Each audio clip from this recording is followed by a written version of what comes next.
we had to come up with a new word. I mean, why not just call it farming? I mean, that's basically what it is. But in about an hour, maybe you'll realize, like, the reasons, some of the reasons why. So the natural farming community was really super supportive of what I was doing in a very early stage. I studied agroecology at the University of Hawaii. I studied ecosystems. I was trying to study ecosystems, ecology, and natural systems, not just a plant, not just an animal, but systems, how plants and animals and fungus and everything, the whole superorganism we call Earth. And that's called ecology. And so I ended up here at UH and got a degree in that. And I actually spent my senior year studying the carbon cycle. So it was kind of like a thesis for Galore, which is a big report I did on the carbon cycle. And that whole study of carbon cycle and soil carbon and soil organic carbon and soil organic matter, and all these different versions of permutations of talking about carbon in soil and ecosystems. I never came across charcoal as something that is in soil or of importance to soil. Never. I mean, maybe I probably did. I just missed it. I just glazed right over it. Because it was probably just a tiny little speck in the whole spectrum of other stuff that was there for me to research, like compost and decomposition and stuff. Let's go to stuff that's not biochar. So then, a couple years go by, and I read an article in National Geographic that was talking about the state of our soils. Kind of a depressing thing to learn about. I had this thing today. I was sitting in the mall, waiting for the new tires to get on my truck, and saw this, just blissfully ignorant families walking around while I'm sitting there contemplating the doom and devastation that's impending us in the next couple of decades. It's like a horrible thing to know. I mean, I hate to burst your bubble, but it's like, climate change is really fucking huge, and it's really on top of us already. This is the hottest summer ever. Ever. I went surfing today. There was no relief from the heat. I was hot and sweating and just like, I'm going to jump in the water. And I was sweating in the water. How do you think the coral feels? There's probably I haven't checked the recent, but there's probably the worst coral die-offs Hawaii's seen so far. I don't know. Last year was pretty bad. This year's hotter. And, hurricanes, yeah, it's kind of cool. We get some waves, but at some point I was just I'm over it. I'm tired of being scared. I'm tired of it. We messed up. But it's only that we messed up if we keep on doing it. And that was kind of what this National Geographic article was talking about. It's one of the things that humanity, as just kind of a general thing we've done, is we've trashed our soils around the globe. That's why we're all here in this group, is natural farming. We're talking about farming systems which embrace natural systems, not pound them and manipulate them and mine them as a resource, which can be used like a checking account. That mentality is why I sit there depressed watching blissfully ignorant families walking around while I know the real truth of what's really, today's great. It's been a cool week, actually. But knowing this impending doom is so this article was really amazing. It was talking about different things that people are doing. And one of the things that it talked about was this recognition of these amazing soils in the Amazon. That, Amazon, Ecology 101, it's not actually fertile. You take out the trees and the microorganisms and all that living matter, there's not much in the soil. You take it all off, and you're left with a wet desert. A really, really wet desert. And yet in the Amazon there was these pockets of soil that were incredibly fertile. And they were black. And they were deep. Meaning like the topsoil was not a thin layer or a thin layer, it was deep. 6, 8 feet sometimes. Rich, fertile, black soil with pottery shards. And so that really got people, like, okay, what's going on here? So there was a lot of archaeological debates if they were geologically formed or human formed or, whatever. And there was also these debates about the carrying capacity of the Amazon. And there's these archaeologists saying, well, we know, given the amount of phosphorus in various ways of testing, that there was millions of people living here. And they're like, no, the carrying capacity of the Amazon could never support that many people. It's impossible. And then there was these soils. And what they found is that humans made the soils with charcoal.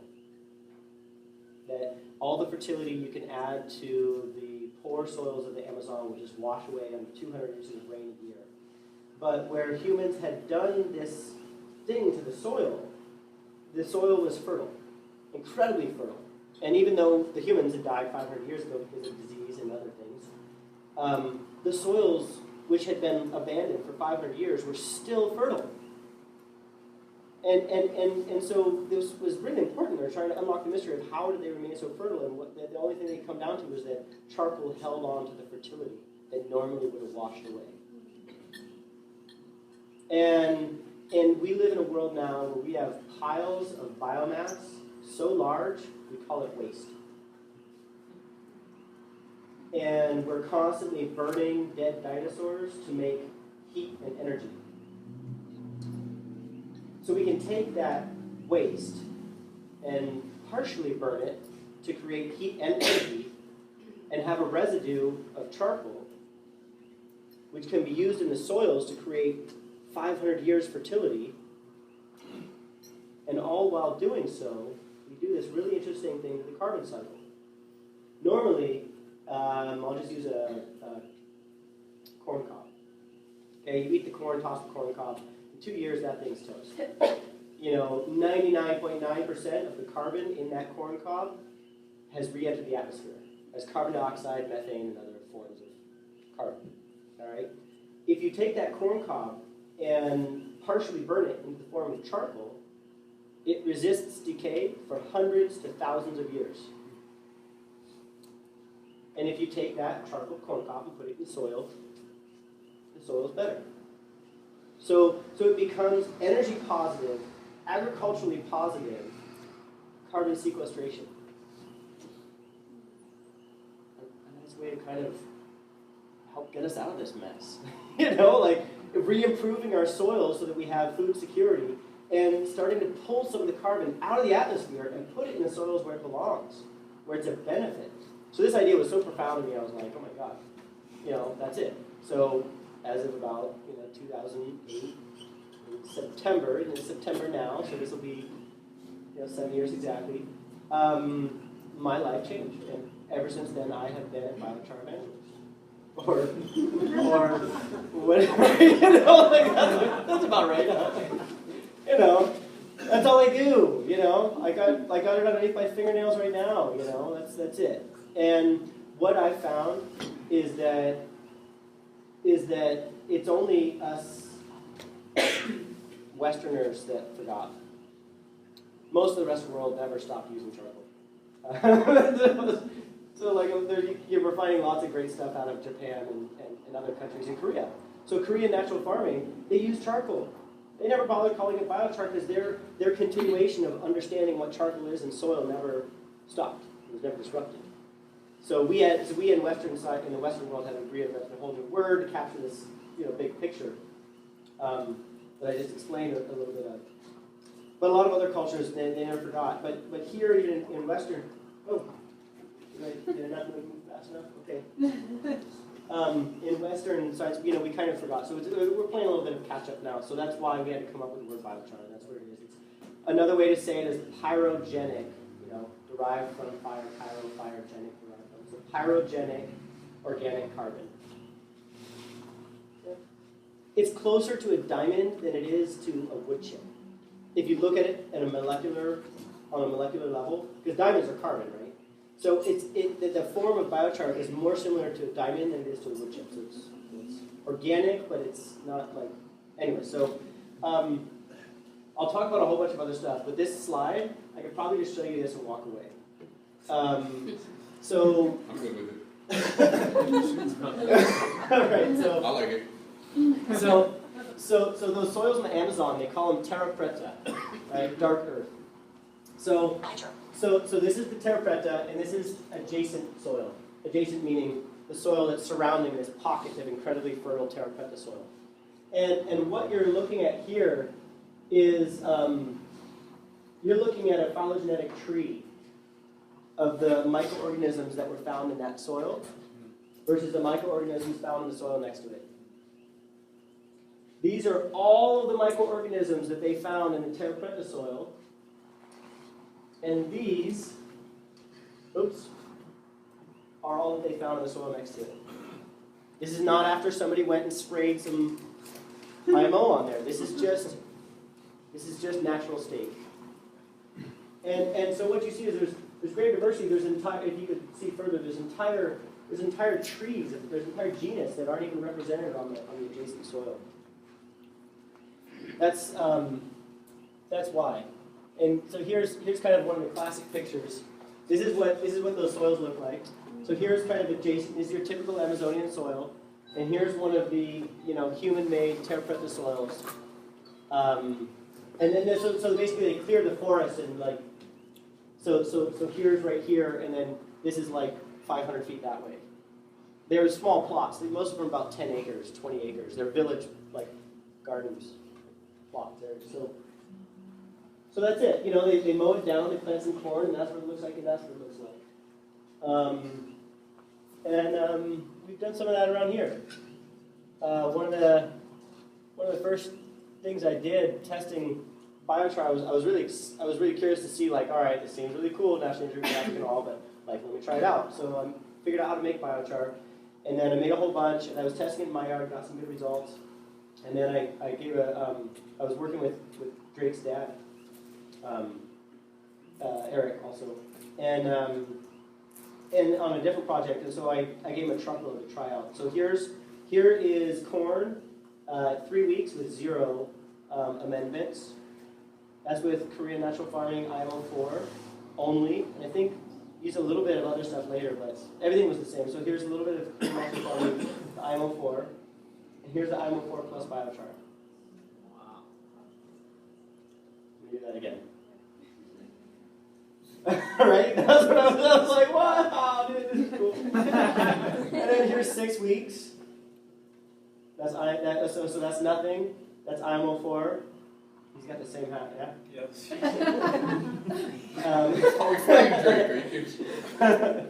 And then here's biochar plus IMO4. So this was years ago. So I mean, like this was like one of the first. I've done like so much other test plots and so much other stuff since then. But this is just, I think, perfectly fitting for this group, And so that really kind of shows that works here too. That works here too.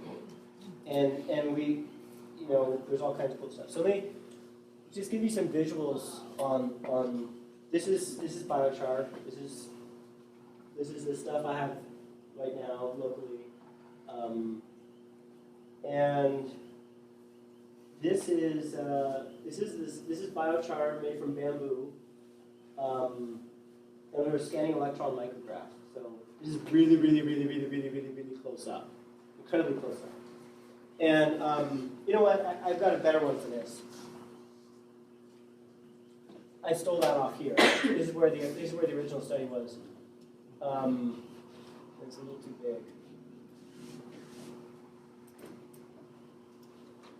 Okay. So here's the bamboo. So all of that. Here's an even closer one. That's all bacteria.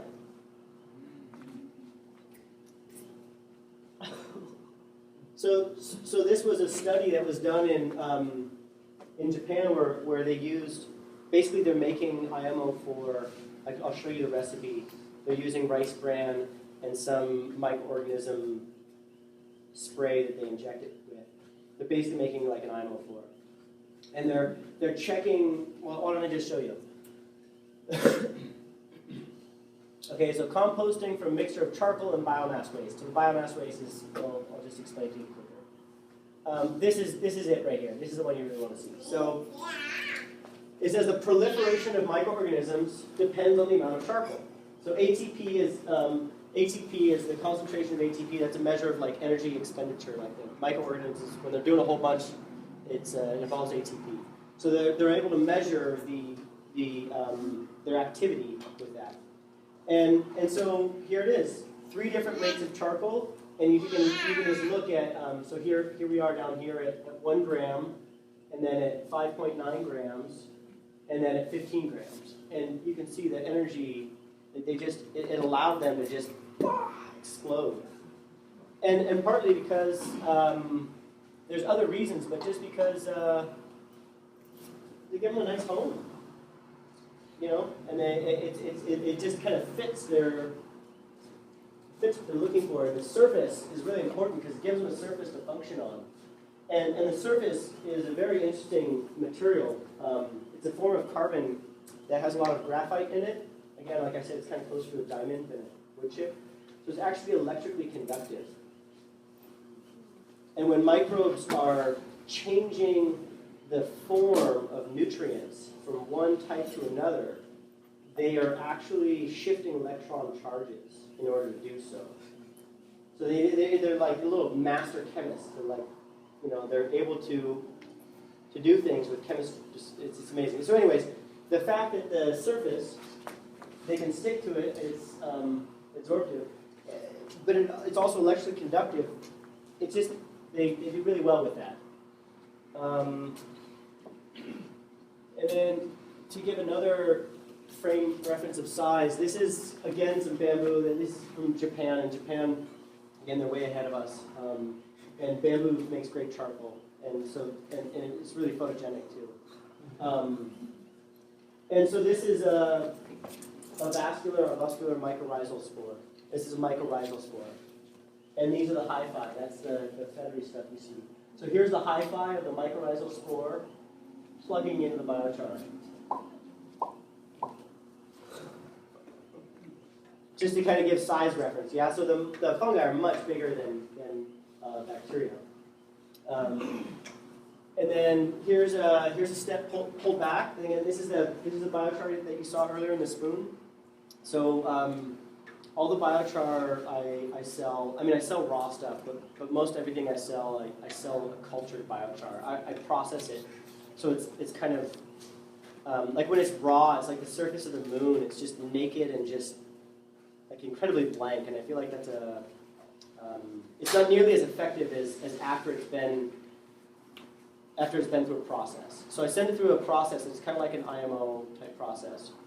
And during that process, the surface gets all covered in enzymes and ooey gooey organic acids and all kinds of great stuff, and all becomes very much more functional. So here's it during that process, and it's just covered in actinomycetes. You can see right here. It's all covered in this kind of white, mycelial almost looking stuff. Here was an interesting one too. It just in a compost pile in my yard. It was a piece of charcoal that obviously had something in it that mushroom was quite interested in. I just that embrace, I feel, just kind of really tells a lot more than I could. And so here's another piece from my yard. I went and I was doing an experiment with trying to use biochar to mitigate my laziness. So I took a 20-gallon trash can. And I was thinking, kitchen scraps. Jeez, what a pain in the butt, right? So I was thinking, well, maybe I could just be a little more lazy. So I tried taking a 20-gallon trash can, and I lined the bottom of it with charcoal, because it'll deodorize, right? And so I lined the bottom of it with charcoal, and then I'm throwing my kitchen scraps in there. I throw in a handful of charcoal, throw my kitchen scraps in there, a handful of charcoal. And it didn't work. There was too much water. If I put holes in the bottom and it could have drained out, it would have been fine, but it went anaerobic and just really nasty.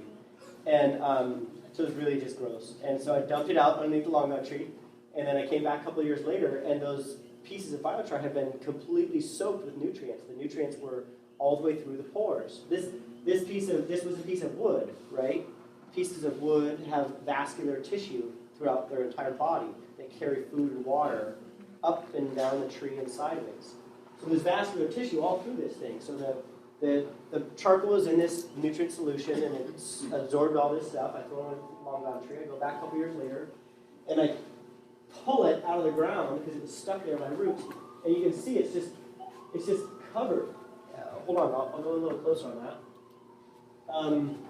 And here's what I found so beautiful is that you can actually see the root is coming out of the biochar. And this is a grass root. That's a longan root coming out of the biochar. And then you can see some saprophytic fungi trailing around. You can see some little root hairs going in and out and in and out. Just kind of really trying to show like it becomes a part of the things in a very tactile way, and that it's interesting in its carbon form. It's it's electroconductive. It's highly absorptive. I mean, I use this stuff as a filter. Like if you've ever seen a Brita filter, you've seen biochar in action. That Brita filter is capturing nutrients and metals against the gradient. It's highly absorptive. So that just the carbon, just the physical immediate surface characteristics are awesome, but the macro, the fact that it was a living body frozen in time matters a lot too. And so that's kind of what I'm trying to show you here. This was from an old kiln I found down in Opihikau that was probably 100 years old or so, and I just found a piece of charcoal in there, looked like it was brand new kind of, yeah. This was from that same kiln. And you can see it here, you can see, but then right up close, you see all the little, I think they were mostly like fern roots and stuff going in and out of all these little tubes and tunnels. So, kind of cool stuff. I'm geeking out already, I can tell. So, I'm not the only geek that loves biochar though. So this guy's called Makoto Ogawa. He lives in Japan. He's been doing biochar. He just calls it charcoal because he was doing it like way before we were. And he's done some really interesting stuff. He did a great project with biochar and mycorrhizal fungi and other microorganisms in greening. I believe it was the Gobi Desert, but not just the Gobi, and other desert situations. And I just love his. His little wording right here. He says, although the reason's not clear, it is interesting that most symbiotic microorganisms prefer to propagate in or around charcoal, and most plant roots respond well to charcoal. Carbonized materials with small pores in particular are more suitable than active charcoal, coal, or ash. So that, for both microbes and plant roots. So that's it right there. I mean, it's not just the carbon nature of it. It's kind of the physical body of the plant matters too. It's kind of what you said in that last one. But yeah, he's so here's a picture of the guy. He's it's so funny, right? Isn't that so great? Oh my gosh, like you're in the headlights. So utilization of symbiotic microorganisms, charcoal for desert greening, and this is like 93 or something. Oh, 98. And there's all kinds of great information in there. This is an article I think a little bit closer to home and a little bit more recent as well. This is a CTAR. Oh no, this is not CTAR. This is the other guys. But it's out of University of Hawaii. So back in 2010 or something, 2010, 2011, I sent some samples of biochar to Arnoldus cloudberic, and never really heard much. I just thought, whatever, okay. And then just earlier this summer, he sent me this article, and it's wonderful. I'll just skip to one of my favorite parts, right here. Okay. Chinese cabbage growth in the Altazol, that's a type of soil, amended with lac tree wood biochar. They got 2 biochars, one from me and one from Indonesia. One from Indonesia actually did a little bit better than me, sorry to say, on this. And that's what they're talking about over here. But anyways, the Chinese cabbage growth in the Altazol soil amended with the biochar at 2% in combination with 2% vermicompost was almost twice as that of amended with lime and vermicompost at the same rate.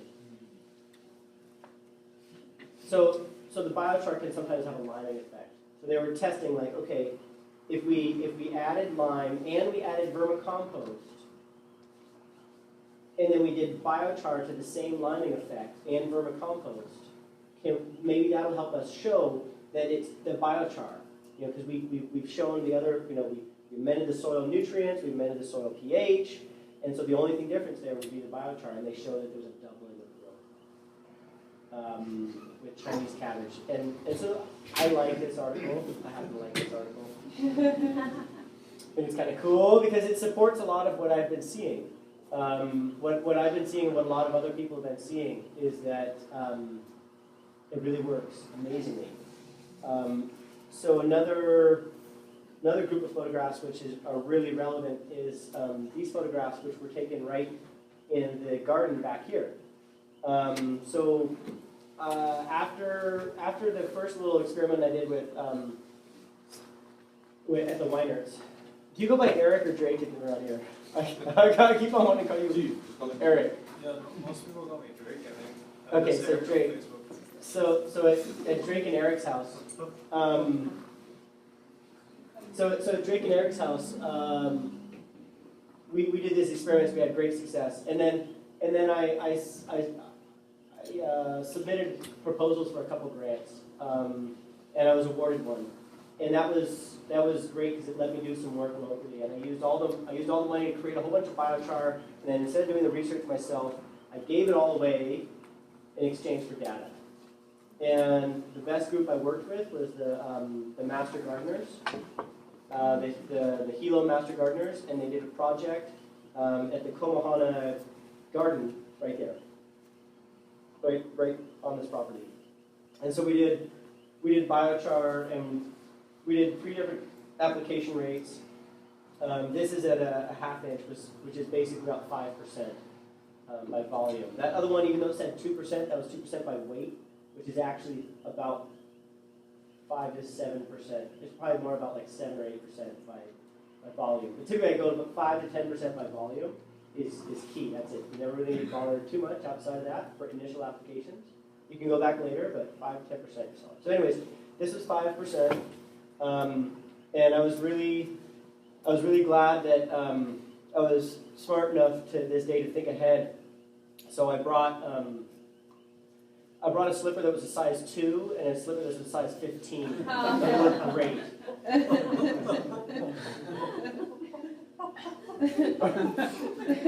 And that's not. No, I'm just kidding. I was actually upset. I was actually really upset because I was upset. I had told them to plant the same seeds on the same day, and I didn't believe that was possible.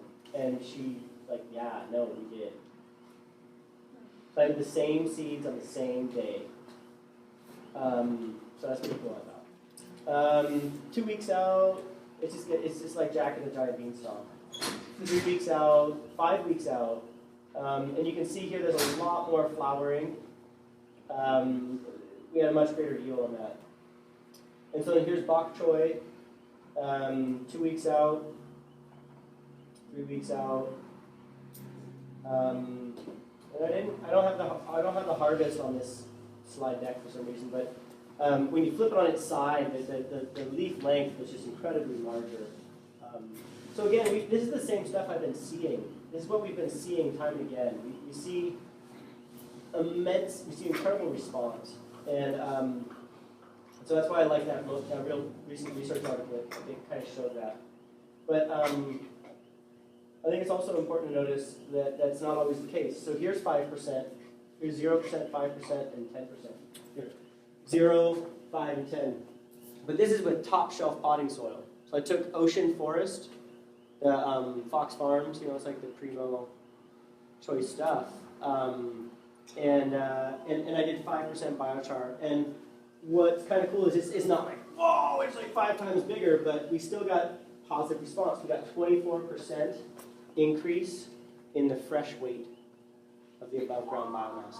So I went in there with little clippers and I cut them and I weighed them and cut them and weighed them and cut them and weighed them. Didn't let any wilting. I cut them and immediately weighed them, cut them and immediately weighed them, so there wouldn't be any loss. And yeah, so we had a 24% increase at 5% with the top shelf potting media. So that's kind of cool.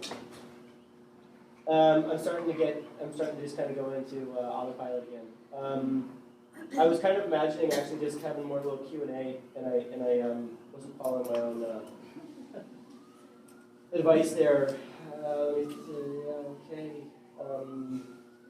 I'm gonna leave this up here, and let's just go into Q&A. Have you been recording the CEC on all the soil and all the testing you guys been doing? Yeah. And well, one of the first things that happened when I was experimenting with biochar is I started making some biochar, and early on, like I told you, I guess I didn't bring up that part. I recognized early on that fresh raw biochar didn't always get fantastic results in soil, but that over time biochar seems to mature, and the results are fantastic, but not always in day one. And I was like, well, sorry, buddy, that's not going to fly in farming. You mean I got to wait 3 years? So I got to pay like basically the equivalent of an infrastructure development, and I've got to wait 3 years till I see anything? It's not going to happen. So what is this maturing process, and how do we get it to happen fast? So I was experimenting with composting. I did some little experiments in my yard. I realized that composting, the heat of the composting increases the cation exchange capacity. And also, I kind of figured this out later, the organic acids produced during the composting process fall on the surface and dramatically increase the cation exchange capacity. And so I did some samples and I sent some in through Mike DuPont, I believe, or maybe through someone else, but you're the one who contacted me. And you kind of had this like, whoa, what do you think? Kind of thing, because we got, the biochar raw was 40, which is really high. That's really high, right? Yeah. But the composted biochar was 153. Yeah, right? anything on past, I know, right? on past 200? Please? Yes. I just stopped testing, really. And you know what? It's really difficult. It's really difficult because, you know what? I sent in a sample to another lab. And I sent it, and it's like, biochar is difficult to analyze for cation exchange capacity because it's so sticky. It doesn't work the same way that soils do. So I sent it into another lab, and he gave me responses that were 4, 9, and 14. And it's like, oh. Well, that's the right order because it was raw, one type of compost and a different type of compost in biochar. And he admitted too, he's like, yeah, that's not right. I mean, I know because we did a butane. Well, we found other ways to do with it. And cation exchange only tells you half the story because it doesn't tell you the anion exchange. It tells you half. It tells you cations. So with biochar, typically what we'll do is what's called an absorption test. And the most common thing to use with that is a butane. Butane is a bipolar gaseous molecule. It's got positive and negative charge. So we challenge the biochar with a bipolar gaseous molecule, and we see how much weight it gains. And that tells us how much surface area is accepting of charged particles. And so if you were to do that with soil, and then do that with biochar, the biochar is going to give you a much higher number. The soil still does give you a reading though. And with the biochars that I sent in, they were really high on the absorption. I sent it in, and the plain composted and other way composted came in below, at or below average soil. So we know that there's a testing method. But yeah, so we've done some work with the cation exchange capacity. Yeah. Josiah, what is your process of making the biochar using? He asked how we make it. Should I go to my slides here? Do I have it in my slides? No, that's it's not in the slide deck. Fire. I mean, in the basic sense, and I say that because it's the most vague thing I can say, because there's so many different ways to do it. So, originally, when I found out about the idea of biochar, I researched all these really great metallic ways of producing it, involving drums, and basically it all involved metal and money, and I didn't really have much of either. So I just kind of went to bonfire. And I discovered a really effective way to create biochar without any metal. And if you look now, there's a much more popular technique called a cone kiln or a kontiki kiln, and it's basically it's what I've been doing all this time. It's just a cone-shaped pit in the ground, and you make your fire at the bottom, and you feed it as fast as you can from the top. And it involves a lot more than that. Like I give like whole lessons on how to do it. But so you get the fire going. Once it's got enough heat, you add wood so that it's still flaming and not smothered. It's not like a smoldering, smoky fire. You keep it like a clean, burning flame. But you're adding wood as fast as you can. And then you add it to the point where it starts to get a little bit smoky and you back off. And you twist it up a little bit, let it get some more air. Let it start raging again, and then keep on adding wood. And I add it kind of in a donut shape, so I make a chimney in the middle of it. Like there's a cone, and I'm adding it in a donut, and there's a chimney through the middle. So the draft is coming in and up and out. And as I'm adding the wood, I'm burying everything I have below it. And because the air has to come in this way through like a net of wood that I've created, that wood is getting hot. It's getting really hot, and it's vaporizing. It's like all these gases are coming out of the wood. Like when you have a fire, when you have a bonfire, and all of a sudden, like, you see there's like air shooting out the side of the log, and sometimes it lights on fire, and you have like a little jet stream coming out the side of the log. That's all happening. So there's like gases coming out of the wood. And so if the air that's trying to come in, it gets filled with gases, and it loses its ability to combust the charcoal into ash. And it works really well. You know, it works pretty well. So I've done that, and that's how I produced biochar for years, right here, you know, in Kapolo. But nowadays it's all big machinery. There's just big machinery, and there's like it gets really technical. But why I ask is we all need biochar. right, I could take 2 truckloads right now. yeah, But previously it was a metal version that I burned. yeah, And, I do not like that version, and there were better versions. So yeah. when would be the time to learn? Oh, Jackie, we should do another thing at the farm. We've done it 3 times now, two or 3 times now, at John Caverly's farm, John Caverly and Jackie's farm, and yeah, we should do that again. It's a good farm for doing it because they have the whole setup, you know, because they're using it and they can show you the whole IMO, and you can watch it go through the entire process to field. My house you can kind of, but it's not nearly as much of an active farm. Yeah, we can do something like that. And yeah, the cans can work, but you know, there's no need for all that metal. Yeah, just dig a hole, do it in the ground. And then, but I mean, there's a lot to it. And so I run a company. My company's called Pacific BioChar. It was Hawaii BioChar, but we have expanded and we're beginning our global domination. Starting with, then we do work in Vietnam and in California mostly.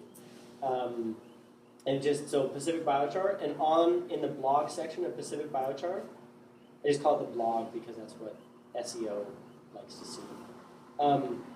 But I post all kinds of stories and stuff, and you'll find something in the blog that's called "How to Make Biochar with Only a Match." That name I chose because when you look for how to make biochar, it's easy to find. How to make biochar with only a match and a shovel. That was I did quotations, but there's like parentheses or something, or not, those things. And then my final question with that methodology, what is your smoke profile like? Are you getting dry wood, yeah, it's got to be dry, and you got to maintain that fire with skill. You got to like be super on it and be good, you know, be very thoughtful about where you place the wood and how dry. I mean, dry. And yeah, don't make smoky fires, and be sure that you're cool with your neighbors first, because it comes down to one thing. I believe me, I spent years. I was producing a lot of biochar. I was making huge fires on a regular basis, so I did a lot of research on whether this was legal or not, and what it comes down to is, if there's no complaints, there's no problem. That verbatim, that's what the chief of the fire department told me. There's all kinds of rules I can tell you, but if there's no complaints, there's no problem. That's what I've been told too. So Yes. that is why needing a process that doesn't create calls. Yeah. So thank you. bet. I look forward to learning that methodology. So how do you manage that process of getting fire going?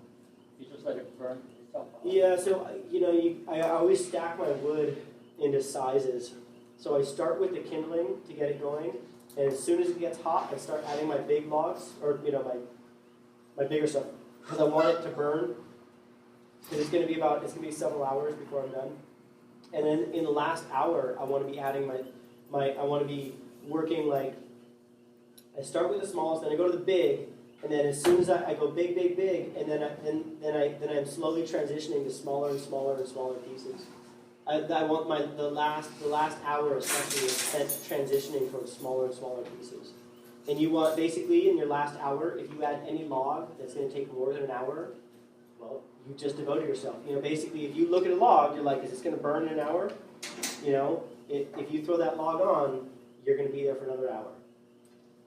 So you go towards smaller and smaller stuff towards the end, and then if you do a good job, at the end, you're left with a giant bed of glowing embers that are mostly uniform.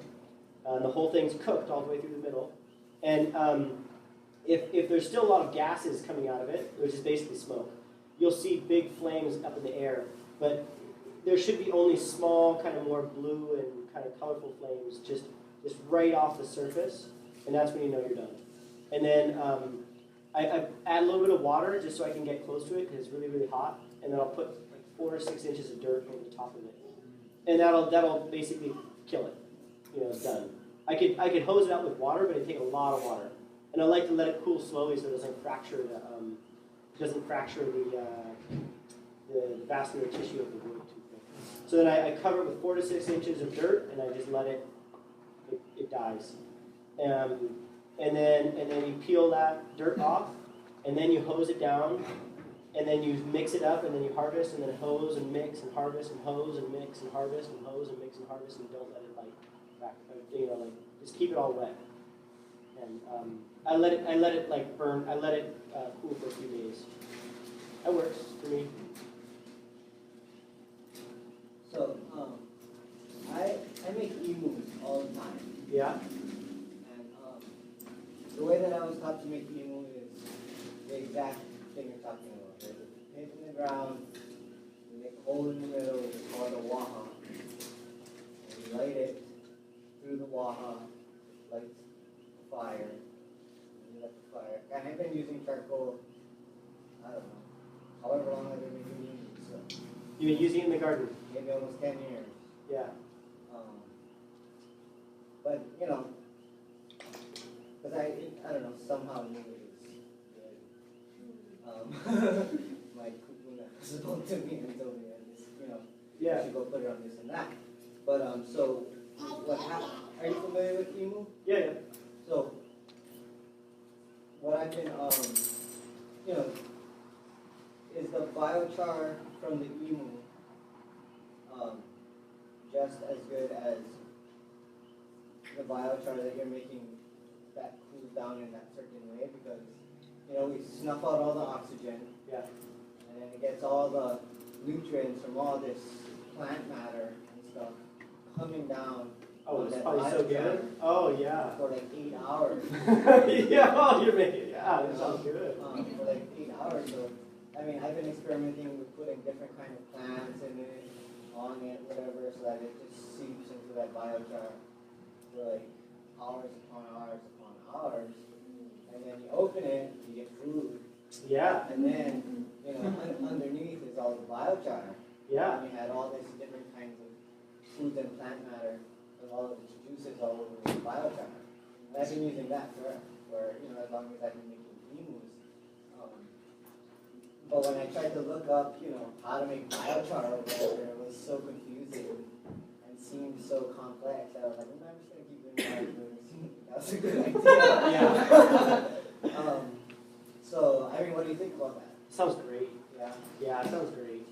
It sounds like it's great stuff. So I guess it'd be a good time to talk about the material and about sourcing, making it yourself and sourcing it.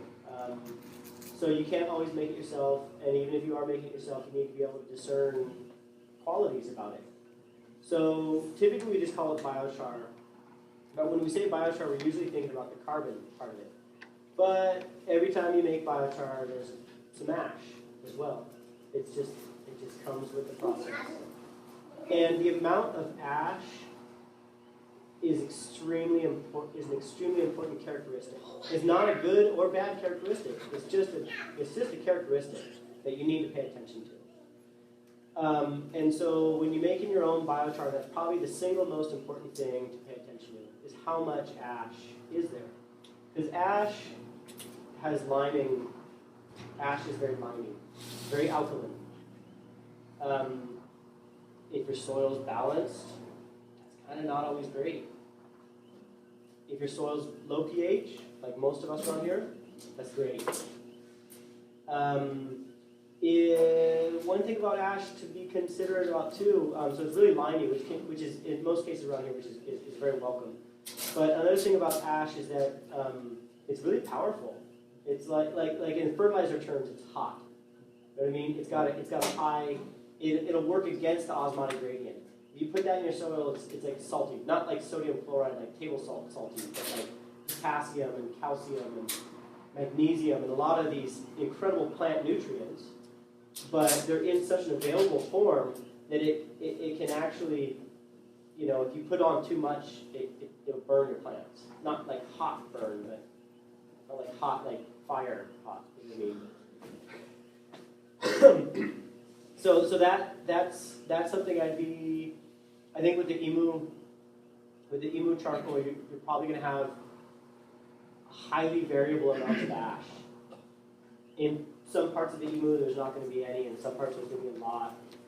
And so that's something to keep in mind. So it's not necessarily a good thing or bad thing. It's just a thing, you know. There's lots of and I love ash. It's great. Like especially depending. Like I mean, if you think about it, that's the minerals the plant selected from the soil to become its body. You know, everything but the carbon, because in the ash, the carbon left. You know, the plant selected those minerals to become its body, and that's what ash is. It's great stuff. So ways you can, if alkalinity is a problem, and you have some high ash biochar, you can change the pH by composting it, or just adding vinegar. Or like this trick I do with this stuff in California. I'm buying this stuff in California. Like, it's great how cheap it is over there. But again, you know, it's just a whole different world over there. So I blew my mind when I was like, I saw this piles and piles of this stuff. I mean, like, I had to go look it up on Google Earth, and like, there's these piles of black ash. You know, and it's like half biochar, half ash, kind of. Super ashy. So it's got like a high osmotic gradient, you know, and it's really high pH. It's like a pH of 11.9, 12.1. You know, you know, it's powerful. And that'd be awesome if they had the same acidic pH, you know, acidic soil problems we do in Hamakua. A lot of California is actually neutral to alkaline, so it's kind of like, oh shit, man. So we developed a process of composting it with rice bran. So we're basically making an iron roll with a high ash biochar. And so I I take this high mineral content biochar, and I add rice bran and worm castings, and a little bit of rock powder. And then I mix all that up, and we do it with a compost windrow turner. It's so fun. I mean, I'm doing all this by hand with shovels. You know, we've got piles. When we do a batch now, we'll do like 160 cubic yards in a batch. And then we have a compost windrow turner that just we're done in half a day. And so we do 3% rice bran, 4%, 3% rice bran, 4% worm castings, and 1% rock powder. And that's just perfect in a pile that size. But in smaller piles, you probably have to add a little bit more rice bran to make it work. And at that rate, the temperature goes up to 150, 160 within a day or two, depending on how hot it is outside. And the pH within 2 weeks drops from 12 to 8, 8.5 to 9. So, yeah, so it's really, you can really do, the ash is, it's only just a characteristic, you know, you can work with it. It's not that, you know, not a big deal, really. It's kind of, but then that is thing, there's certain cases where you really need just pure biochar, and the purest biochars can have a much wider spectrum of uses, especially in potting media, in animal feed. You don't want high ash biochars for animal feed, unless you think that's minerals that their animals also need, and that the alkalinity is okay for their digestive system, such as sometimes with dairy cows, a lot of them, because of the feed they're given, which is not natural to them to be eating that kind of stuff, they have problems with acidosis and just acidic problems. So biochar, you know, it's, if you go to I have a digestion problem in CVS, you know, there's like, if you go to CVS or Long's or something like that, or Natural Food Store especially, and you go to I have a digestion problem section of that, you'll find charcoal.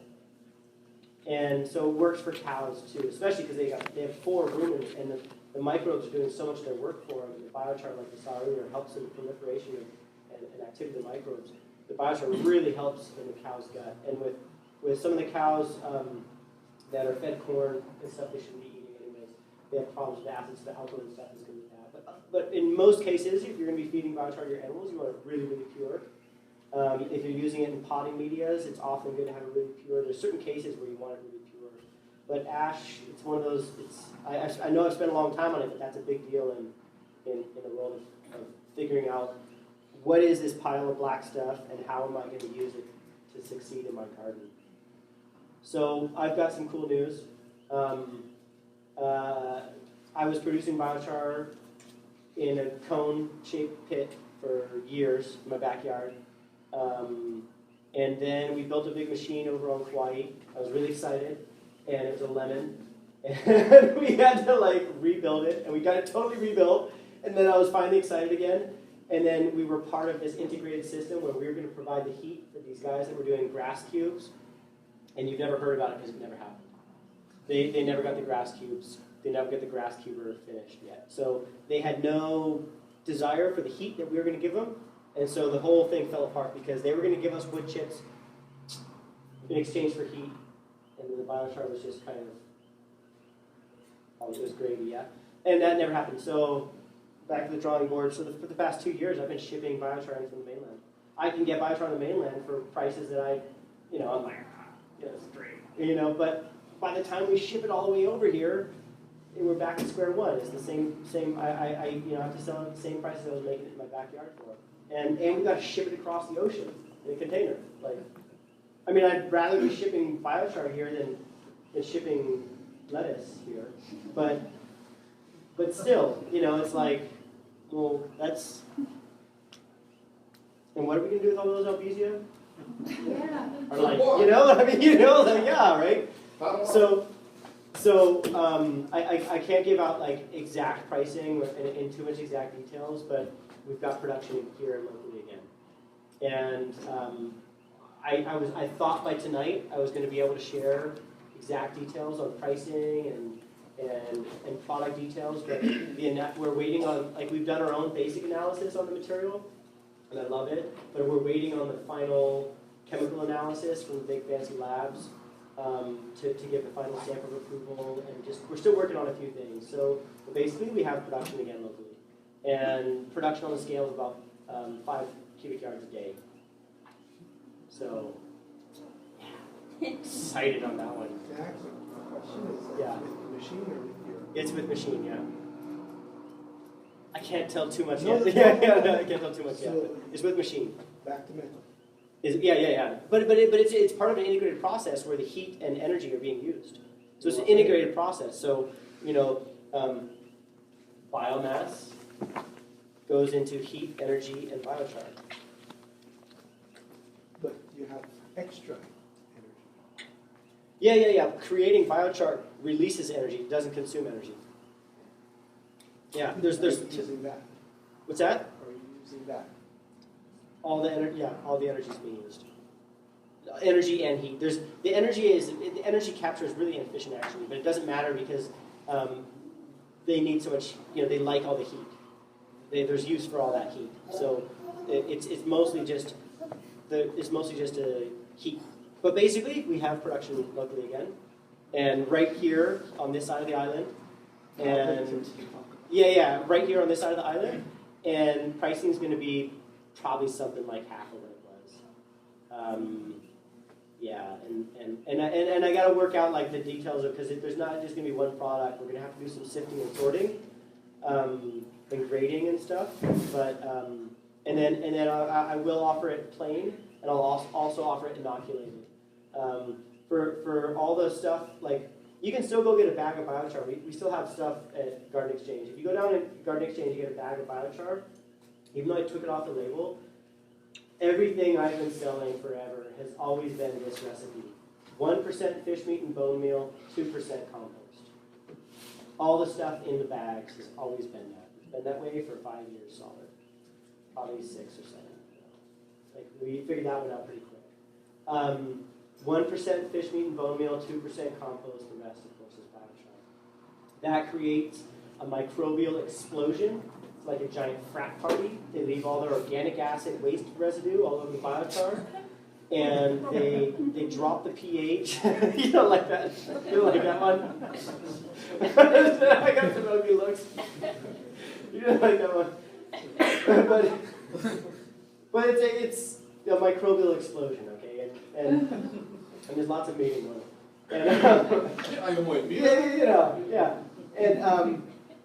And the temperature goes up to 150, 160, about 10 days, 2 weeks later, we harvest it, and that's that. So we'll still be continuing that, but I've been experimenting with a new IMO material. I was just talking with Mike about it too.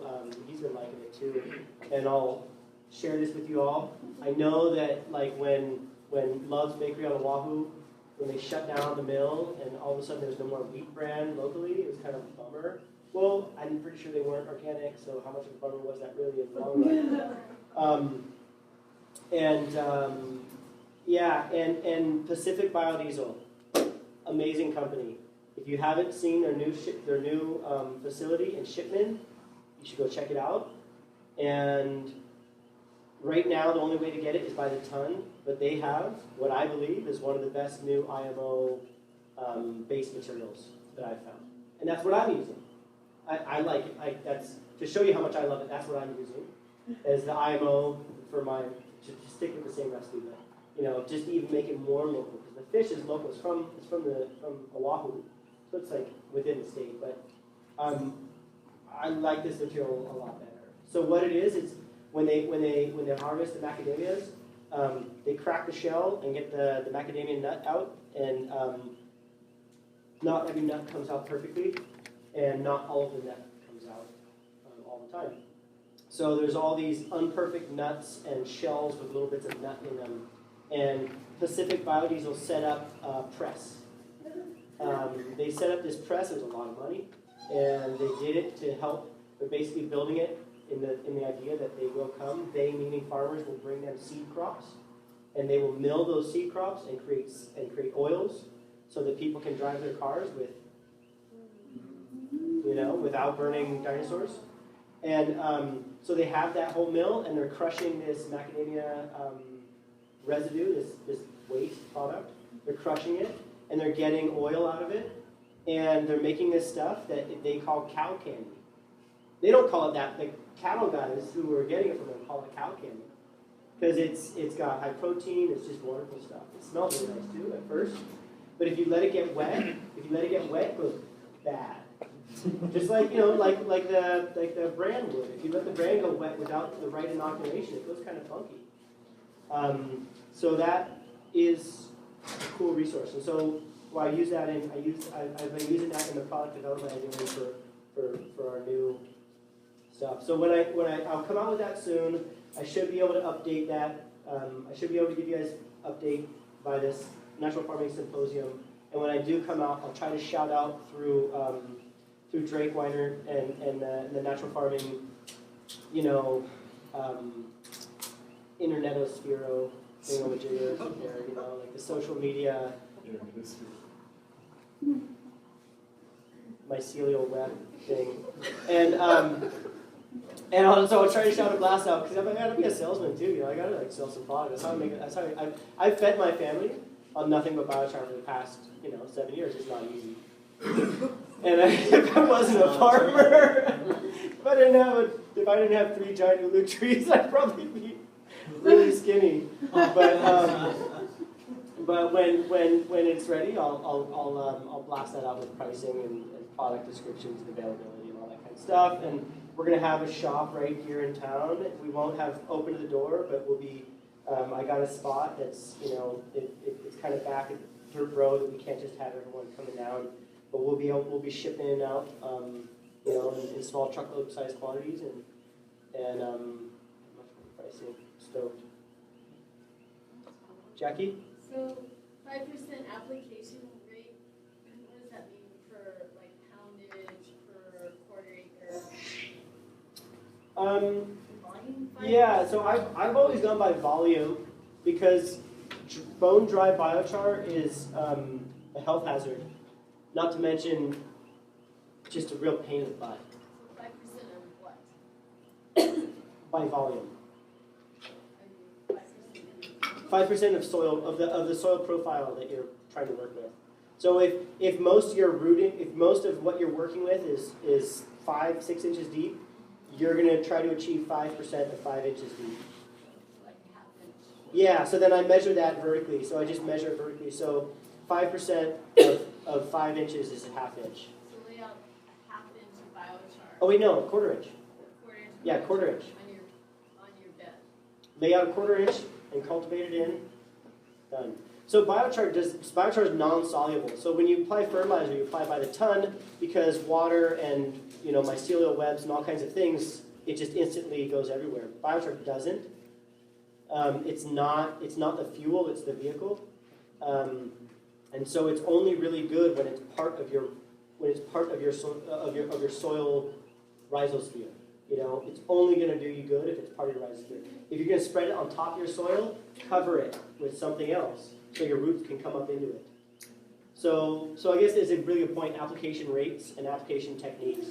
So applying biochar, the CHO method, CHO teaches a whole bunch of ways to work with soil without cultivating it. And that's great where achievable. And so in that technique, in that type of approach where there's no cultivation, biochar is the primary layer. I typically like to add some sort of nutrient and or inoculant. So I'm going to put my biochar and then I'm going to put my manure, or I'm going to put my biochar and then I'm going to spray my microorganisms, and then I'm going to put my manure, or something like that, and then I'm going to cover that with mulch, some sort of fluffy, leafy stuff. So if anything, I'll just at least do the biochar and mulch. But I like to do biochar, fertilizer, mulch. By fertilizer I mean like organic. You can put 16 if you want, but we find better results with not. And so biochar, organic fertilizer, mulch, or just biochar mulch. And that seems to work really good. When you're doing that, the application rate is incremental. It's going to be over time. Your soils will build up So yes, you might be adding lots and lots of biochar in the next 20 years, but year by year, Cho gave a number of about 300 pounds per quarter acre, I think. It was something like that, 300 pounds per quarter acre, 3 years in a row, or something like that. For the, and that's about, I love it. Like that's about what I recommend too. So when we're doing, so that's something more like that's something more like about a 1/16 to an 1/8 of an inch. It's a sprinkle, It's a cubic yard of biochar, depending on the type of biochar, a cubic yard can be between 200 and 400. It's your typical range, between 200 and 400 pounds per cubic yard. So that'd be something like a cubic yard per quarter acre, incrementally. That's about right. So 4 cubic yards per acre is a 1/16 of an inch. And you do that and then cover it. 1/16 to an 1/8 of an inch and then cover it. And we find this works really great with orchard settings and with turf. It works fantastic in turf management too. Like in California right now, they have this thing called a drought. It's just devastation over there. I go over there every couple months. It's like crazyville over there. And then just when I was recently there, all the fires and everything. But we've got a lot of people trying to save their lawns, and biochar is helping with that. So they do just they do like a 1/16 to an 1/8 of an inch application and kind of rake it in, kind of shake it into the rhizosphere. That helps. In veggie gardens, if you're mulching, any time you're mulching, you can throw an 1/8 to 1/16 of an inch down. That works well. If you're cultivating the soil, we typically go for something like 5%. Something like 5% seems to be a really great spot. We find, oftentimes we'll find that 10%, pretty much across the board, 10% is better. But I've very rarely seen it to be twice as good. So if your budget is not of concern, do 10%. If you really have to be careful about your budget, 5% will get you there. A lot more economically, you can always add more later, but it's the more economical sweet spot there. And in fact, if you've got really large acreage, you're going to start looking more like 2%, more like an 1/8 of an inch to a 1/16 of an inch. And with one of the field trials that we're doing in California on a 5-acre plot, we have significant response in water holding capacity with only 2% biochar added, 2% by volume. So that's an 1/8 of an inch over the soil we're cultivated in.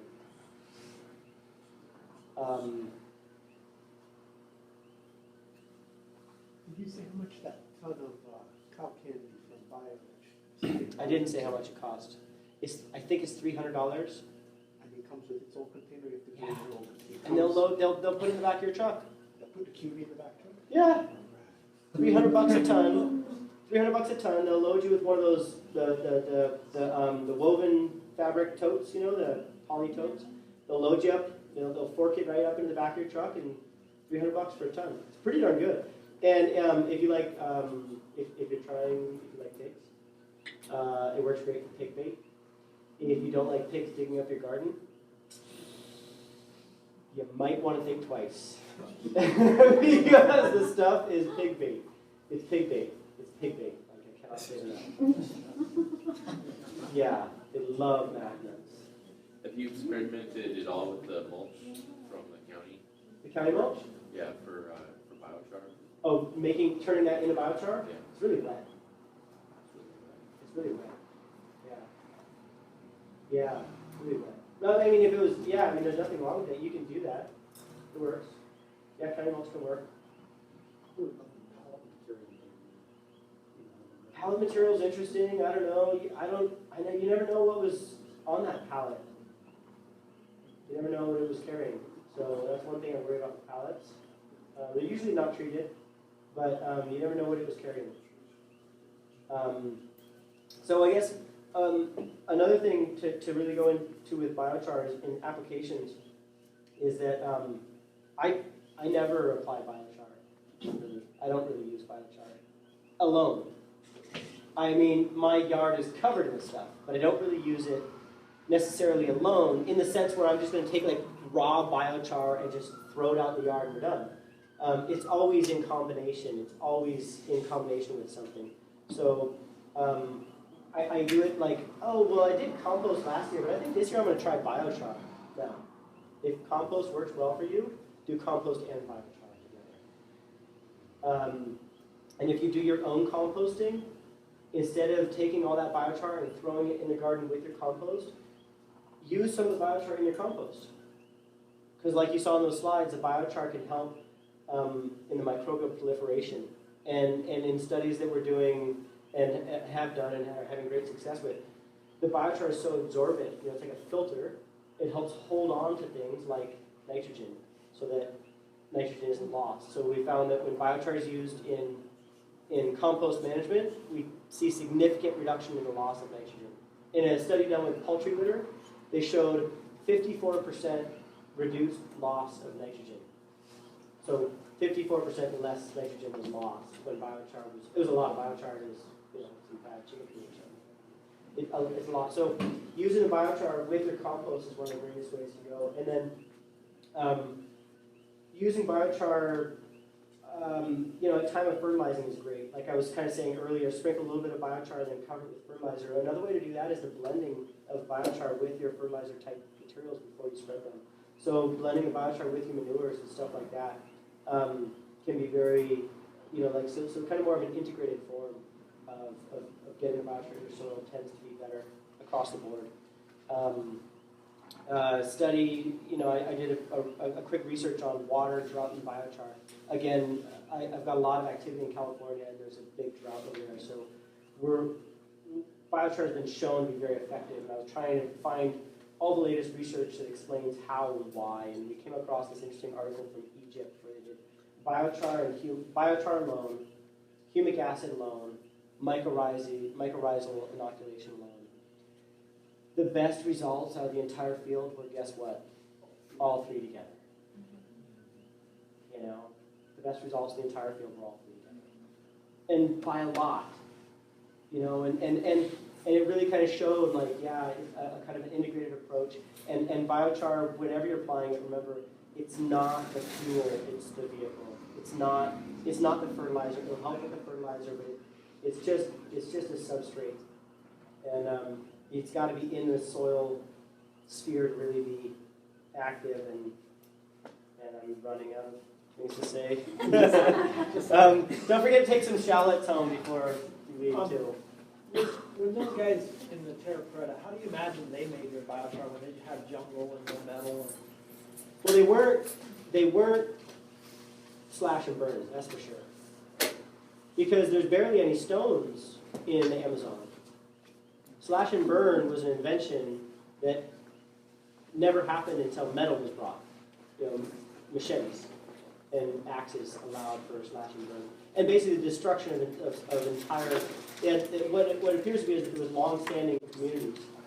And then when these communities all died off, there was basically only nomad, basically refugees floating around the Amazon, and that's what slash and burn is. But before that, they lived in one place. And one theory is that they had these, particular ceramic clay pots. And one of the reasons they believe that these were used in the creation of biochar is that they're very big, and they show evidence of repeated burnings. So they think that it had something to do with cooking. Maybe it was imagine they were these really big pots, like this big. And it might have had something to do with cooking, but they think that might have been where a lot of the biochar was made. But that's about all we can figure out. It wasn't just for forest fire? No. It was very localized. Yeah. In fact, there's Terra preta and there's Terra mulata, and they're very distinct. So the Terra preta sites are like dark black, and they're usually in a center, and then the Terra mulata is usually in a big band, kind of around one half of it. It's a pretty uniform thing. There's between these villages, you can tell it's a village because there's causeways between them, and you'll find one of these Terra preta sites. They almost you can see them alongside the rivers.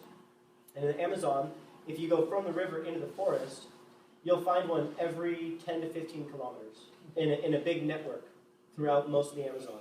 In a big network every 10 to 15 kilometers, which is about a day's walk.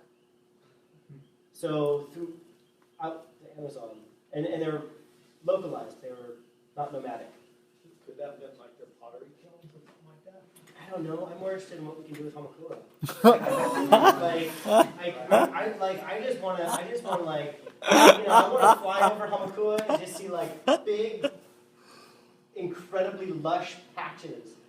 You know, the Hamakua soils respond so well. It's just like the Amazon kind of, but it's right here. And yeah, and here we are living in Hawaii where it rains all the time and we can grow all kinds of stuff. And we're importing most of our food from California, who's in a drought and who can't be dependable to provide us with food forever. You know, we better darn well figure this out. And dude, we can do it right here. You know, we don't need to be importing fertilizers, and we don't need to be importing food. We can do it all right here.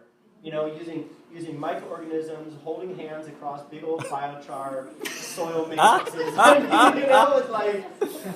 like we're like this giant symbiosis of ulu trees and mycorrhizae all singing kumbaya. Because it's there. Like that's what humanity is. It's like Avatar wasn't that's us. That's reality. You know, that's it. That's that is the real world. So.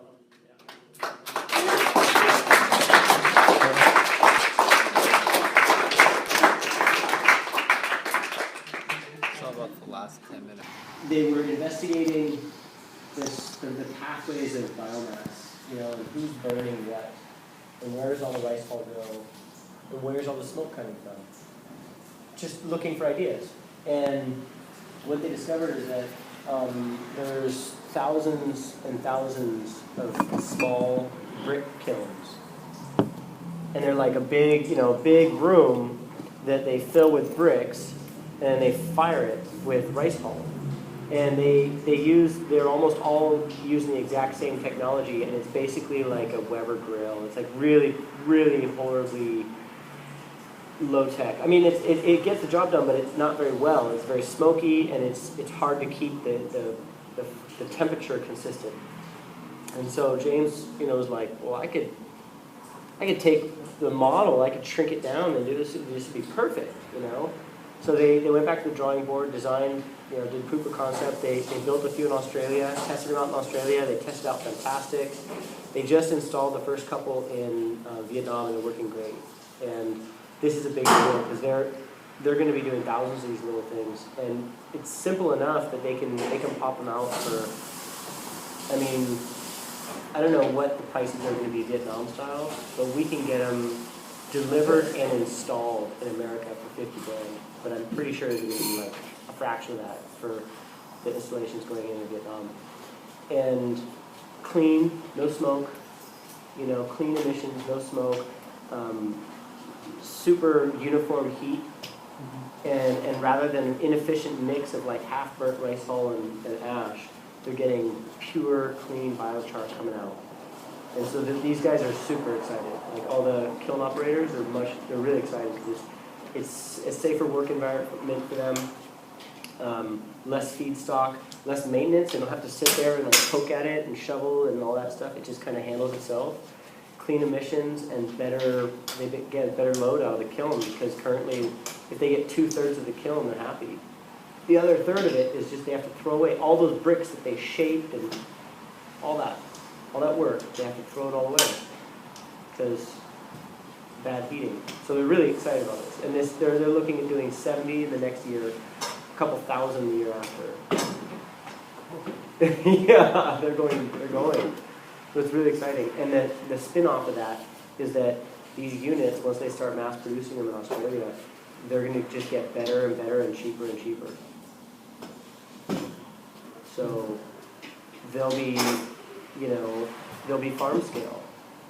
And the implications for America are pretty good because you can take, any place that needs heat, nurseries in cold places, animal houses in cold places, anything that needs heat and has feedstock, and you turn into heat in biochar. It was pretty cool. That's the latest. Is that what the topic's gonna be today? No. Too bad, that was good talk. I mean, that could be one of the things I talk about, but that's kind of neither here nor there for most of what's going on today. I forgot to catch the This- topic was today. This thing's got something weird on it. Yeah. Go on. We left it open, just so I could talk about it.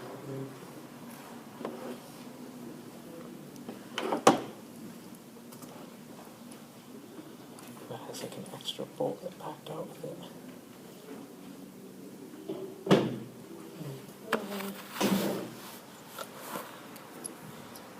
Yeah, I don't know what's up with that. Let's see here. This is your setup? Sort of. Righty tighty, lefty loosey.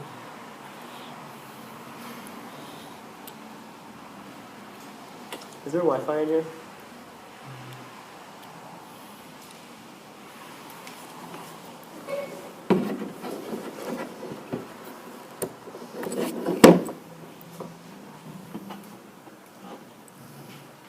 Does anyone have a Leatherman? What's that? Does anybody have a Leatherman? This one side works, this other side needs to be, Does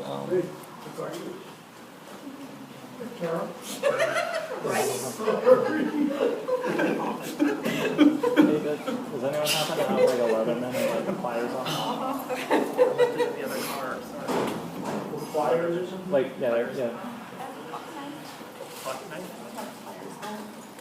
Something to get this off. Oh, you gotta get that out of there. Yeah, it's like an excess piece. It's like supposed to be right here. Oh, yeah, it's right. That's happened to me before.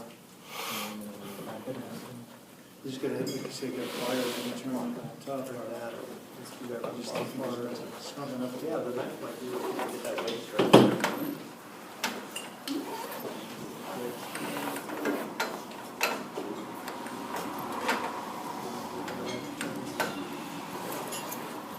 You got it? Right onto my car.